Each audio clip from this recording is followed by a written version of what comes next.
Halo pendengar setia LSM Podcast. Welcome to LSM Podcast Season 2 bersama saya Ricardo Excel Bagus Pratama.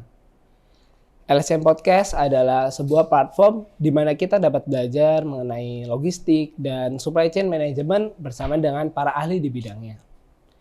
Saat ini telah bersama kita seorang tamu spesial, yakni Vice President of Warehousing and Packaging System dari PT Petrokimia Gresik, Bapak Ari Primanta.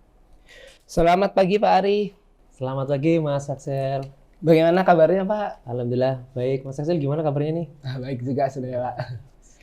Terima kasih Pak Ari sudah bersedia hadir pada kesempatan kali ini sebagai pembincang di LSM Podcast. Mungkin sebagai pembuka ya Pak, saya ingin bertanya Pak mengenai kesibukan Bapak akhir-akhir ini gitu Pak. Jadi makasih Mas Axel. Wah ini kesibukannya nih jujur apa nggak jujur nih Pak? Jujur aja. Ya kalau jujur ya mungkin nggak terlalu sibuk sih sebenarnya. Jadi akhir-akhir ini ya saya pribadi tetap ya berkarya di PT Petrokimia Gresik. Kebetulan dapat amanah sebagai Vice President terkait Warehouse and Packaging System.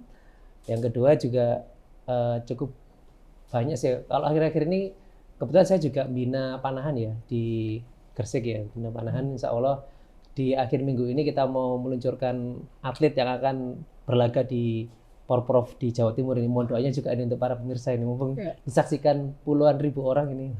Mohon doanya untuk kontingen panah di Gresik. Kemudian kesibukan saya yang lain juga kebetulan saya aktif di UPZ Basnas Petrokimia Gresik ya.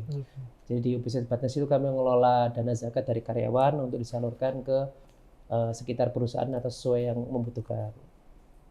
Dan juga kebetulan juga nih jadi komite sekolah di SDN Petro.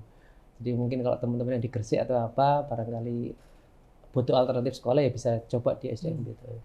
Nah, mungkin itu sih aktivitasnya. Kalau yang lain ya aktivitas ngomong anak, keluarga dan sebagainya. Sibuk sekali ya Pak Ari ya tentunya.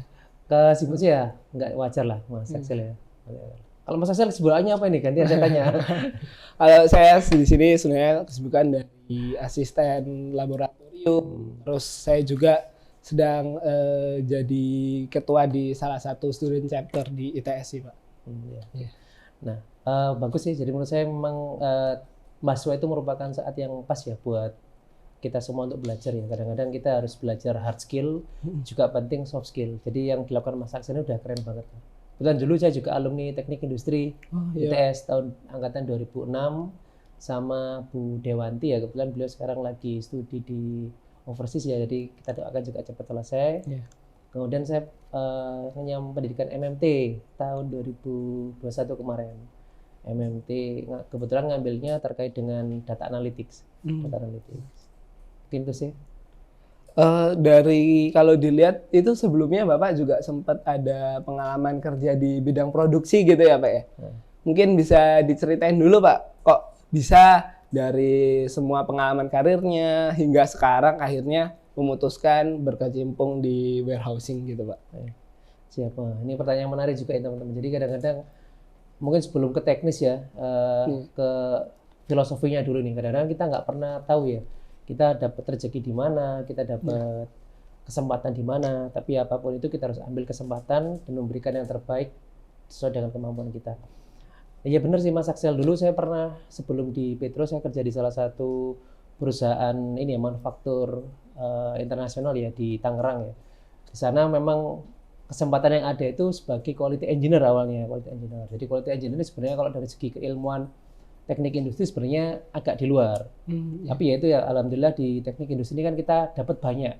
Mulai dari kemampuan mechanical, electrical dan sebagainya. Selama kita punya dasarnya ternyata ya saya ngalami sendiri. Saya coba di quality engineer itu sebenarnya bukan di ranahnya teknik industri, tapi ternyata bisa ya alhamdulillah.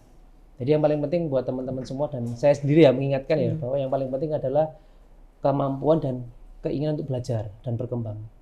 Kadang-kadang yang kita pelajari bisa jadi yang kesempatan yang datang itu nggak mesti sama. Tapi itu yang paling penting kita mau berusaha, mau belajar, dan pantang menyerah. Yang paling penting itu. Jadi setelah di perusahaan manufaktur tadi selama 2 tahun, saya masuk ke Petro. Dan di Petro pun awalnya nggak langsung di gudang saya Mas Axel. awalnya saya itu masuk ke pemasaran. Wah, lumayan kalau- jauh ya Pak. Jauh. Jadi kalau ngalami bidangnya juga kadang-kadang unik, ini kok nggak cocok dengan ini ya harapan ya kan. Dulu kan saya kebetulan di lab sistem manufaktur ya di sini terkait quality control dan sebagainya, quality assurance. Kemudian masuk di produksi, di Petro, masuk di pemasaran awalnya. Pemasaran selama hampir 2 tahun ya. Lagi-lagi ya saya bersyukur di teknik industri ini kita diberi banyak sekali dasar terkait berbagai macam keilmuan. Jadi paling nggak kita memiliki dasar, kita belajar lagi, kita serap yang ada ya bisa ngikuti. Jadi di pemasaran saya 2 tahun, kemudian di bidang logistik ya, di distribusi ya, distribusi itu hampir 4 tahun. Nah sekarang masuk ke pergudangan sama pengantongan, ini juga balik ke produksi lagi. Jadi diruntut ini produksi, pemasaran, distribusi, terus balik ke ya distribusi plus pengantongan itu kan juga produksi kan ya. Ya itu sih, intinya teman-teman harus siap ya, kita harus siap, tempatkan dimanapun, kemampuan harus kita miliki dasar yang kuat sama keinginan untuk berkembang. Menurut saya itu yang penting sih. Karena kita juga tidak tahu ya Pak ya arah kita nanti bagaimana, dan kita lebih menguatkan di adaptasi begitu ya Pak. Benar sekali, kita harus bisa beradaptif lah ya. Gitu. Iya.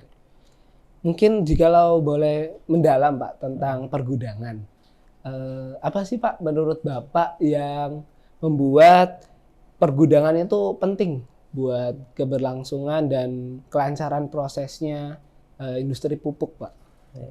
Oke, sebelum masuk ke pergudangan industri pupuk ya kita harus lihat ke holistic view-nya lagi ya, ke atas ya. Jadi memang gudang ini kan salah satu titik yang dulu dianggap sebagai cost center ya, tempat orang mengeluarkan biaya. Ketika gudang ini harus numpuk terlalu banyak biaya dan sebagainya. Tapi sekarang semua itu sudah mulai bergerak Mas Axel. Jadi pergudangan sekarang ini bisa menjadi salah satu profit center. Berarti kita lihat ya berapa industri e-commerce dan sebagainya itu kan gudang itu merupakan salah satu penentu. Dia bisa efektif efisien, dia bisa cross docking atau enggak itu kan jadi titik penentu di situ di gudang. Jadi sekarang ini gudang ini merupakan salah satu titik penting dalam logistik yang bisa awalnya hanya tempat mengeluarkan uang, cost center, sekarang malah bisa jadi profit center. Tempat kita apalagi dengan era digital, terus big data saat ini ya, data itu akan masuk keluar ya, salah satu titik kumpulnya di gudang. Ini bisa kita manfaatkan data sebagai salah satu aset yang bisa kita kembangkan lagi atau bisa kita komersialisasi. Nah, balik ke pupuk, di pupuk itu kalau mungkin teman-teman harus lihat karakteristik produk pupuk ya, kan akan digunakan saat musim-musim tertentu. Jadi musim penghujan dan sebagainya. Jadi kalau dengan industri FMCG itu kan dia continue ya. Orang setiap hari akan melakukan pembersihan diri dan sebagainya, makan, minum. Tapi kalau di pupuk, dia akan di seasonal tertentu. Puncaknya adalah saat musim penghujan, Oktober, Maret. Di musim kering, di bulan selain Oktober, Maret, itu harus kita building stock. Itu pentingnya gudang, kita building stock dan sebagainya, kita tentukan titik optimum, sehingga paling nggak ketika kita saat musim penghujan nanti, itu aliran pupuk tetap lancar sampai ke konsumen. Jadi mungkin perbedaannya di situ jadi pergudangan. Jadi di sini gudang itu sebagai penentu keberlangsungan distribusi ketika di musim penghujan gitu ya Pak? Benar sekali. Mungkin bisa diceritakan juga Pak, di pergudangan itu apa aja sih Pak performance indikatornya, KPI gitu Pak, di situ. Makasih Mas, jadi bagus sekali pertanyaannya ini. Ini salah satu ciri khas teknik industri yang harus ada key performance indicator ya, ini yang harus kita pegang ya. Jadi banyak sih parameter di pergudangan ya terkait dengan KPI-nya apa. Yang paling penting pertama, gudang ini sebagai titik awal setelah selesai dari produksi. Jadi dengan karakteristik produk pupuk ya, ini kan dia produksinya kan dia continuous. Pabriknya harus berjalan 24 jam. Dengan pabrik 24 jam, serapan pupuk yang enggak menentu. Jadi memang titik critical strategicnya di situ. Nah, di sini salah satu KPI di gudang adalah bisa menerima 100% terhadap hasil produksi tadi. Itu yang pertama. Terus yang kedua, kita juga harus memiliki shipping out rate. Jadi target pengeluaran itu kan penting. Terkait dengan variabilitas dari permintaan, itu kan ada suatu titik di mana kita harus memiliki service level ya.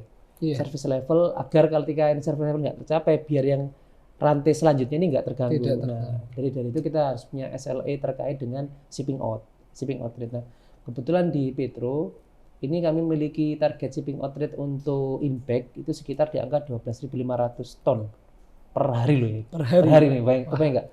12.000. Jadi kalau saya boleh ibaratkan apa ya, ruangan ini mungkin sekitar 100 ton ya, 100-200 ton ruangan ini semua ya. Kebayang nggak 12.000 ton itu sehari. Dan kami di gudang in-bag Petro memiliki kapasitas 203.000 ton di pabriknya aja, di area pabrik. Jadi ada sekitar 8 gudang di dalam pabrik. Apa 203.000 yang harus ngalir 12.000. Kebayang nggak ketika 12.000 ini nggak ngalir sehari? Berarti kan kita memiliki safety level itu ya cuma berapa hari aja ya. Sampai akhirnya stuck ya. Kalau ini stuck, pabrik akhirnya harus stop produksi lah. Padahal kalau ciri khas industri yang proses itu ketika dia startup lagi mahal. Iya. Beda kalau industri manufaktur kan batch ya dan sebagainya. Kalau stop ya selesai dan nggak masalah. Tapi kalau industri yang chemical, oil and gas itu kan harus continue. Ini salah satu tantangan di logistik, memastikan aliran supply chain internal dari produksi lancar sampai keluar. Nah, tadi itu service level yang kedua tadi terkait shipping out rate. Nah, KPI yang ketiga terkait dengan defect ya atau cacat. Di sini kami bahasanya itu ini apa? Produk yang off-spec. Jadi produk off-spec. Jadi setiap titik logistik itu ada potensi itu barang rusak saat handling ya, rusak handling. Ya. Bahasanya mungkin di teman-teman ini rusak perpindahan atau handling ya. Kalau teman-teman belajar di Lean ya, Lean manufacturing kan banyak ya, defect ada yang salah satu defect itu karena over motion atau apa ya, itu ada targetnya. Di kami targetnya logistik ini 0,5%. Jadi barang boleh rusak karena perpindahan dan sebagainya hanya 0,5%. Nah, itu yang sekarang lagi coba saya tahan di angka target saya 0,4 nanti ke depan. Jadi itu juga mungkin teman-teman juga ya, ketika teman-teman nanti mendapatkan amanah apapun itu, coba kita setting continuous improvement atau kaizen. Jadi targetnya segini ya, kita harus punya target operasional yang di bawahnya lagi ya. Enggak. Jadi kita punya target perusahaan sekian nih.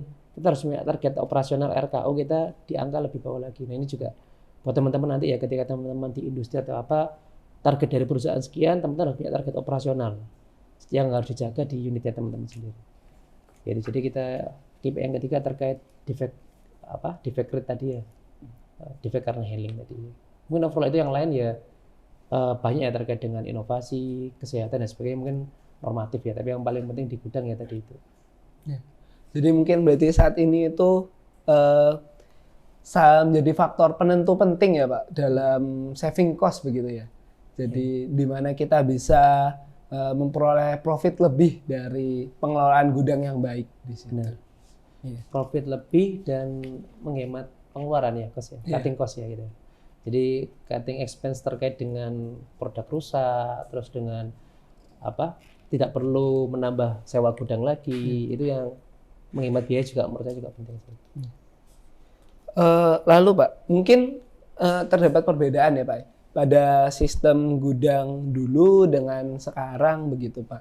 Mungkin di pergudangan sekarang itu dengan mengejar target dari demand yang begitu tinggi, mungkin ada perubahan begitu Pak. Mungkin bisa diceritakan apa perbedaannya dan apa keunggulannya Pak yang sistem yang lebih modern ini. Makasih Mas, ini juga menarik ya. Sekarang ini udah mulai shifting. Jadi dulu orang di gudang ini kan semakin banyak, semakin aman, semakin nyaman untuk operasional. Tapi sekarang ini kita mulai dituntut lebih lean ya, lebih efektif, efisien ya. Jadi gudang ini ketika menggunakan prinsip yang tradisional, otomatis nilai persediaan akan tinggi. Nilai inventory days-nya juga akan tinggi. Itu juga merupakan salah satu tantangan. Sekarang ini dituntut gudang ini gimana yang lebih just in time. Itu kenapa di banyak sekali ya juga teori dan juga teman-teman di SCM ya terkait memanage bagaimana inventory itu nggak terlalu banyak. Karena nilainya beban persediaan ini nanti ujungnya kalau di HPP produk itu masuknya ke biaya administrasi penjualan. Admin jual itu akhirnya administrasi penjualan ini akan nembak ke harga jual produk lagi. Jadi ketika kita nyimpen barang terlalu banyak itu sebenarnya akan memberatkan operasional teman-teman di next step kita ya, di teman-teman di marketing, teman-teman di sales. Karena marginnya akan tergerus. Karena ada tambahan-tambahan beban operasional penjualan tadi ya. Jadi sekarang ini arahnya gudangnya akan dituntut lebih lean dan sebagainya. Nah ini mungkin pentingnya teman-teman khususnya mungkin gudang material ya. Jadi teman-teman juga SCM. Tentunya beberapa skema terkait seperti VMI ya, vendor managed inventory dan sebagainya itu kan membuat agar beban dari penilai pekerjaan ini nggak cuma di satu titik. Jadi di customer dan sebagainya. Jadi beberapa perusahaan yang sudah menerapkan VMI itu di dalam pabrik itu sudah nggak ada lagi gudang punyanya dia, malah gudangnya mulainya rekanan semua. Kayak dulu saya di perusahaan manufaktur saya yang sebelumnya ini di dalam gudang ini ya plannya bener sih, plannya PTA lah ya yang saya sebut PTA. Tapi di PTA itu ada rekanan B, C, D semua yang memanage inventorinya masing-masing. Jadi SLA yang di perusahaan A ini ya cukup saya butuh ini jam sekian nanti perkara inventornya diurus sama vendor. Nah tapi ketika VMI ini akan jalan ketika supply chain tiap titiknya itu udah dalam kerangka yang sama. Ketika vendornya nggak perform, otomatis ya nggak akan jalan VMI ini. Jadi salah satu tantangan VMI itu kita harus buat ekosistem dulu. Ekosistem di supply chain yang harus inline, mulai dari pabrik utamanya ya, kemudian di rekanannya harus semua dalam VMI itu mungkin harus disiapkan infrastrukturnya. Ketika VMI jalan maka nilai persediaan akan turun. Nah itu salah satu ciri khas gudang modern saat ini yaitu kita meminimalisir nilai persediaan. Nah yang kedua sekarang udah mulai shifting terkait adanya data. Sekarang kan mulai big data management ya teman-teman, juga harus mulai belajar karena SCM ini nggak akan lepas dari data. Jadi mungkin nanti saya nggak tahu ya kalau di teknik industri ini kan harus juga mulai main di big data management ya dalam kaitannya dalam supply chain. Jadi dalam SCM ini sekarang ini data ini akan jadi pembeda.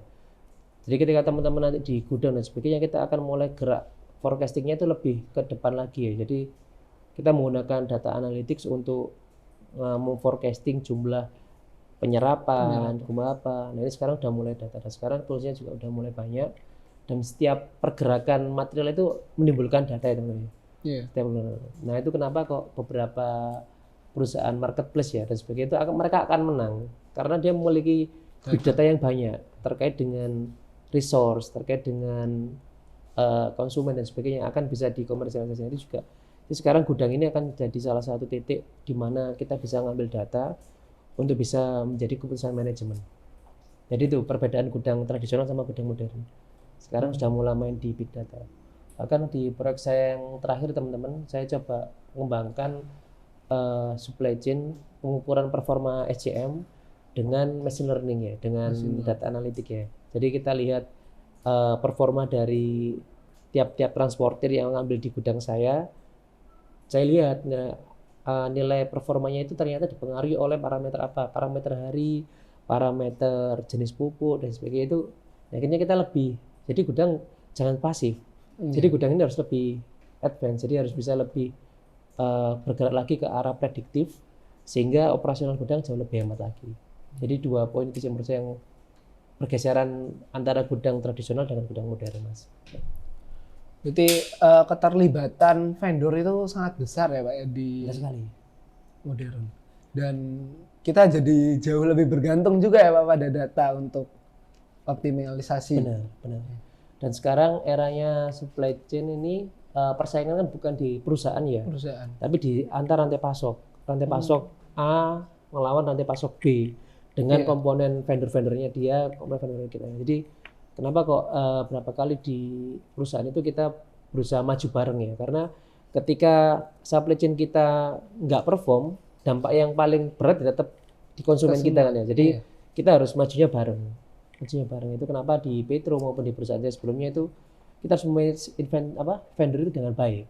Karena ketika dia nggak perform, akhirnya dampaknya juga di customer kita yang di ujung nanti. Jadi persaingan sekarang udah di era supply chain A melawan B lawan C gitu ya. Jadi yang mungkin yang dinamikanya saat ini seperti itu sih. Itu jujur bagi saya itu sangat membuka pikiran saya sih Pak. Jadi mungkin di kita ini masih banyak yang berpikir bahwa kompetisi itu terjadi di antara 2 atau 3 perusahaan, antar perusahaan. Tapi ternyata sekarang itu arahnya sudah di rantai pasoknya itu sendiri ya Pak. Benar. Mungkin jikalau berhubungan dengan rantai pasok Pak, mungkin bisa dijelasin juga Pak tentang bagaimana sih Pak alur mulai dari pupuk ini dari tempat produksi hingga ke gudang atau hingga sampai terdistribusi gitu Pak? Ya. Ya, terima kasih Mas Asel, bagus sekali pertanyaannya. Jadi kalau boleh bercerita terkait dengan struktur di perusahaan pupuk ya, ini kebetulan Petrokimia Gresik ini bagian dari PT Pupuk Indonesia. Yeah. Jadi kami sekarang di Petrokimia Gresik ini fokus ke produksi, untuk distribusinya dihandle oleh PT Pupuk Indonesia. Nah, dengan distribusi di PT Pupuk Indonesia itu kami baterai limitnya atau batasnya dari produksi sampai penyerahan di gudang lini 1, kemudian lanjut ke Pupuk Indonesia. Pupuk Indonesia. Tapi secara umum alurnya hampir sama. Jadi setelah produk dikeluarkan dari pabrik akan dikelola oleh di pergudangan bahasa kami di gudang lini 1, Mas Arjel. Gudang lini 1 adalah gudang yang ada di dalam lingkup pabrik gudang lini 1. Kemudian barang akan diangkut dengan transportir, diambil, dikirim ke gudang lini 2. Gudang lini 2 adalah gudang yang di provinsi. Di provinsi. Kemudian dibawa ke gudang lini 3 atau gudang yang ada di kabupaten. Nah, dari kabupaten itu akan diambil oleh distributor atau apa ya, pembeli besar ya, gross retailer lah ya. Distributor kemudian diambil ke kios, kemudian baru ke petani. Jadi secara rantai ada sekitar 5 step. Lini 1, 2, 3, distributor dan kios. Okay. Sejauh ini Pak, dari pengalaman Bapak bekerja di Petrokimia, apa sih Pak tantangan terbesar dalam pergudangan ini Pak? Jadi pergudangan yang pertama gitu ya, merubah mindset ya, Jadi salah satu tantangan saya saat mengelola pergudangan ini adalah mengubah mindset jadi gudang yang tadi ya tradisional jadi gudang yang modern. Jadi di sini yang tantangan paling besar kami ya tadi merubah mindset tadi dengan pembuatan sistem, baik sistem informasi IT-nya maupun sistem pengolahan SDM-nya. Karena sedikit banyak ya gudang ini kan banyak sekali eksternal stakeholder ya, mulai dari driver truk, terus buruh gudang, pengantongan, semua orang yang memang secara latar belakang pendidikan pun juga nggak sama. Tapi kita paksa mereka harus mengikuti sistem yang sama, itu yang salah satu tantangan terbesar. Kita harus membuat transformasi SDM ya terkait dengan sistem dan sebagainya. Yang kedua, kita membuat transformasi secara digital. Jadi membuat sistem pengolahan pergudangan dengan aplikasi. Kebetulan kami buat aplikasi namanya Warehouse Management System. Jadi di Warehouse Management System itu kita ngelola setiap pergerakan di gudang. Bahkan forklift ngambil dari satu titik ke titik lain itu kita ukur. Itu kenapa saya ambil kaitannya dengan yang kedua tadi, Big Data Management. Jadi teman-teman nanti ketika di operasional apapun, usahakan memiliki big data terkait dengan aspek itu ya. Ketika kita sudah punya big data itu tadi, kita bisa enak. Kita ngolah itu sebagai evaluasi internal, kita sebagai baseline kita sebelum perbaikan dan sebagainya. Itu yang kita bentuk. Nah ini kenapa kok yang poin 2 saya tadi buat aplikasi digital namanya Warehouse Management System. Di WMS itu kita ngelola pergerakan orang, pergerakan forklift, barang, proses pemuatan, semua terdigitalisasi. Jadi ibaratnya dari dasar itu big data ini saya bisa turunkan lagi nih ke evaluasi SDM. Jadi tenaga operasional kami produktivitasnya berapa. Tak tarik lagi ke defect. Defect rate-nya sekian. Tak tarik lagi ke kecepatan. Kecepatan layanan ternyata beda-beda nih antara shift 1, shift 2, shift 3. Nah, tapi ketika kita nggak punya big data awal kita akan sulit. Jadi kita harus membuat platform dulu untuk bisa gathering data sebagai dasar kita untuk improve nanti. Ini yang awal-awal saat kita naik. Ketika itu sudah jalan, teman-teman Mas Aksor, kita tinggal ngalir. Ketika sistem sudah ada platform ya kita tinggal prioritaskan mana yang mau kita improve dulu, ini gitu. Jadi yang paling penting saat ini adalah big data management juga ya, penting. Kadang-kadang secara intuisi orang itu akan expert judgment ya. Padahal belum tentu ketika kita menjudgment itu benar by data ya, by fakta juga ya. Akhirnya ya malah perasaan, feeling, dan itu menurut saya udah nggak laku lah ya. Sekarang di dunia sekarang ini ya harusnya udah di era digital, big data management harus kita mainnya by data. Mungkin itu sih. Berarti di sini data itu jadi faktor utama ya Pak ya, dalam nentuin performance dan di mana kita mencari space untuk improvement gitu ya Pak. Jadi ini Mas Hasil, ada ide yang menarik ya di Six Sigma itu ya. Six Sigma itu kan salah satu metodologi improvement ya. Iya. Itu disampaikan if you fail to measure, you fail to improve. Jadi ketika kita nggak bisa ngukur, kamu nggak akan bisa tahu seberapa efektif improvementmu. Jadi step yang harus kita awal adalah kita measure dulu ya. Nah measure ini gimana ya? Big data management tadi. Itu sih mungkin. Jadi saat ini kami lagi dalam proses program namanya Smart Bagging System ya. Jadi Smart Bagging System ini saya ingin memasukkan IoT sensor dan sebagainya, Big Data Management dengan performa manufaktur. Jadi ini itu. Jadi 3 poin tadi. Tentunya kita memiliki sistem pembuangan yang terpusat. Jadi setiap area pembuangan limbah itu akan terpusat masuk ke kolam equalizer. Jadi equalizer kita melakukan treatment dan sebagainya, kita melakukan uji, kemudian baru kita bisa keluarkan yang barang yang tidak berbahaya dari equalizer.